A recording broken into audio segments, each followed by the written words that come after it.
de los temas más importantes de los cuales me gusta hablar es de la microbiología. Bienvenidos a mi canal. Y la microbiología fundamental y la historia de la microbiología es un tema apasionante. Y me gustaría nombrar alrededor de la historia de la microbiología 4 personajes de los cuales creo que le debemos la importancia de la microbiología. Y cómo no empezar con Anton van Leeuwenhoek, quien fue el que a través de un lente de aumento crea, al revisar agua y fusiones de pimienta, observa microorganismos no vistos a simple vista humana, vaya la redundancia. Y bueno, las bacterias fueron descubiertas por Anton van Leeuwenhoek en 1683 usando un microscopio de lente simple diseñado por él mismo.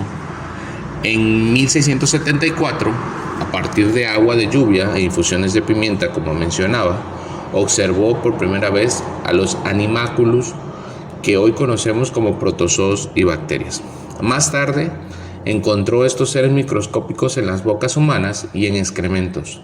En una carta del 17 de septiembre de 1683, enviada a la revista Philosophical Transitions of the Royal Society, acompañó la descripción de los animalculos encontrados en la saliva con unos dibujos que representaban algunos tipos de bacterias. Alrededor de los años 1700 era conocida la existencia de los microorganismos, pero los microscopios de esa época eran muy rudimentarios y no permitían conocer con mayor detalle estos microbios.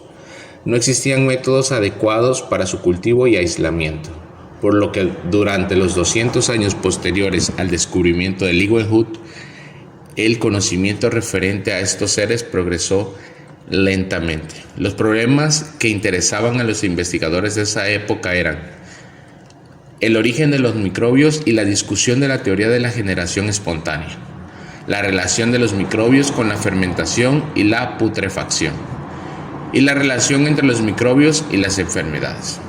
Antes de los descubrimientos de Leeuwenhoek, los antiguos científicos acuñaron una idea del origen de la vida denominada teoría de la generación espontánea, la cual se remonta a la cultura griega. Aristóteles y otros filósofos habían enseñado que las formas de vida se desarrollaban a partir de materia no viva. Esta creencia se generalizó durante la Edad Media. Uno de los más férreos defensores de la generación espontánea fue John Dittmar, quien realizó una serie de experimentos tendientes a comprobar experimentalmente esta teoría.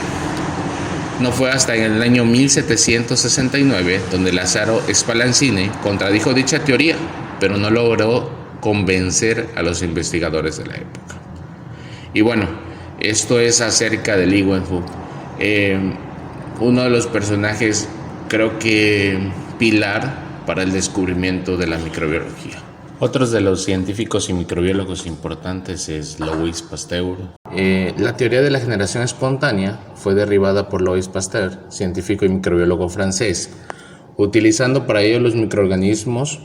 Sus experimentos con los frascos de cuello de cisnes le permitieron establecer que los microorganismos no se generan espontáneamente, sino que siempre se originan mediante la reproducción de otros seres vivos semejantes de ellos mismos. Además, entre muchos otros notables experimentos, Pasteur demostró la naturaleza microbiana de la fermentación láctica en 1857, fermentación alcohólica entre los años 1861 y 1876 y la fermentación butírica de 1860 y el carácter anaerobio de sus agentes.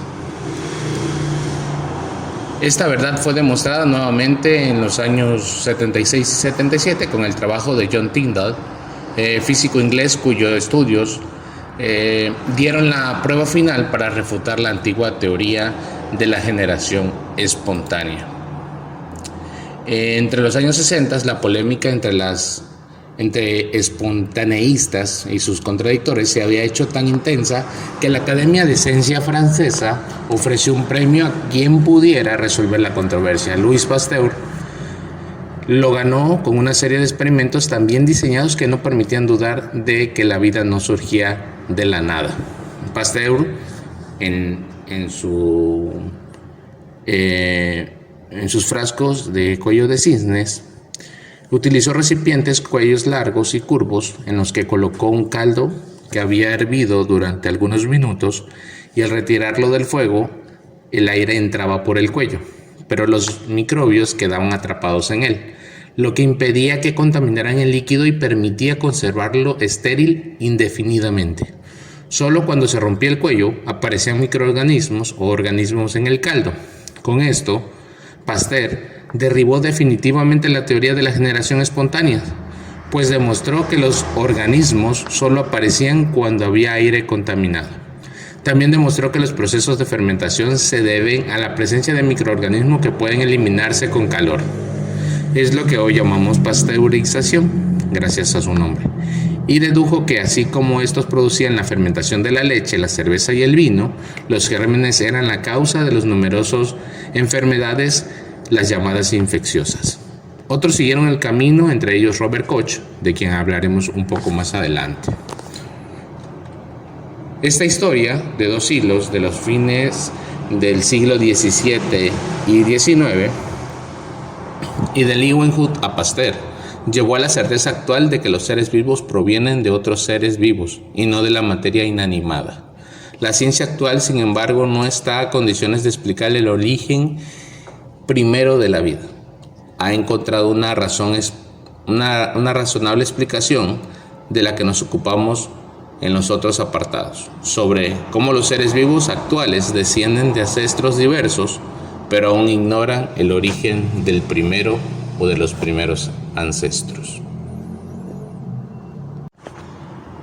Ahora es turno de hablar de un médico rural de origen alemán con 33 años que se colocó en la cima a través de unas líneas de unas memorias que él prácticamente demostró en un trabajo. Este es Robert Koch, que en la edad de oro de la microbiología o de la bacteriología, que comenzó entre los años 70 y terminó en el último cuarto del siglo, con la intervención de Pasteur y otros microbiólogos, hizo un trabajo que demostró que el bacteridio de Devine, hoy denominado Bacillus anthracis, era el agente del carbunco.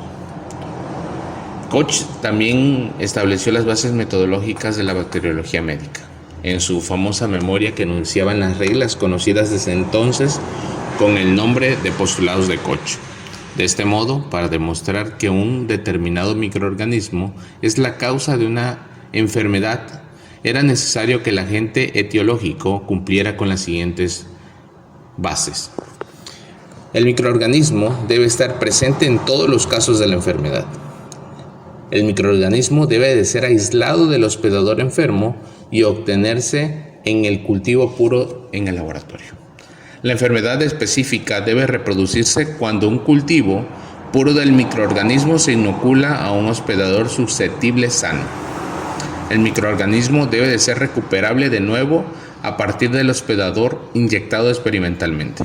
Hasta entonces, la bacteriología contaba para su estudio solo con técnicas rudimentarias. Es a Koch y a sus colaboradores a quienes se les reconoce el haber ideado y perfeccionado las técnicas del aislamiento e identificación bacteriana, que constituyen la base de la metodología bacteriológica actual. El método de aislamiento en medio sólido lo empleó Koch en el año 1881, para obtener un cultivo puro. Utilizó placas de gelatina o suero sanguíneo coagulado. Sobre este medio de cultivo aisló el bacilo tuberculoso. En 1882 utilizó agar-agar como agente solidificante, el cual le fue sugerido por Fanny Hayes, esposa de uno de sus colaboradores, a quien le habían enviado una sustancia para confeccionar jaleas y confituras. En 1887, un ayudante de Koch, Julius Richard Petri, inventó una caja de vidrio redonda y plana que lleva su nombre y que permitió realizar métodos de aislamientos y cultivos bacterianos. Este es Robert Koch.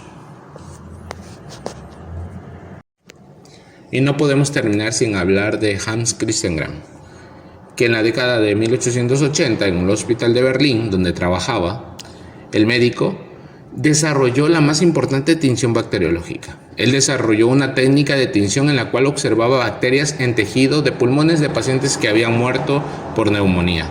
El procedimiento que desarrolló, ahora llamada tinción de Gram, gracias a su apellido, demostró dos categorías generalmente de bacterias que causaban neumonía. Algunas se teñían de violeta y otras se teñían de rojo. Las bacterias teñidas de azul fueron conocidas como Gram positivas y las teñidas de rojo como Gram negativas. Pero fue hasta 1963 cuando Salton explicó el mecanismo de diferencia de la técnica de Gram. La tinción de Gram diferencia a las bacterias en dos grandes grupos. Se llaman bacterias Gram positivas aquellas que retienen la tinción azul-violeta y se denomina bacterias Gram negativas a las que se decoloran y después se tiñen con safranina. Esta diferencia de tinciones se debe a la estructura de la pared celular de ambos tipos de bacterias. Las bacterias Gram positivas tienen una pared gruesa compuesta de peptidoglucanos y polímeros e impermeable, que hace que resista la decoloración. En cambio, las bacterias Gram negativas tienen una capa delgada de peptidoglucanos más una bicapa de lipoproteínas que puede deshacerse con la decoloración. La tinción de Gram puede proporcionar información rápida para el diagnóstico de infecciones y puede relevar los agentes causales incluso con una toma de muestra no adecuada. Actualmente la tinción de Gram sigue siendo un método eficaz e importante en el laboratorio, además de que es rápido y económico, por lo que debe estandarizar para evitar errores técnicos o de interpretación. En la actualidad, una idea que suena aún más cierta que nunca es una observación realizada por el reconocido microbiólogo Louis Pasteur hace cerca de 130 años. La vida no podría permanecer mucho tiempo en ausencia de los microbios, relevando el vital rol de los microorganismos. Mirando hacia el futuro, la microbiología continuará durante mucho tiempo, aportando nuevos conocimientos y otorgando al hombre valiosas herramientas para mejorar su calidad de vida. Y bueno, espero te haya gustado el video. Suscríbete, dale like, activa la campanita, comparte con todos los demás y espera nuevos videos de la historia de la microbiología. Eso es todo, hasta luego.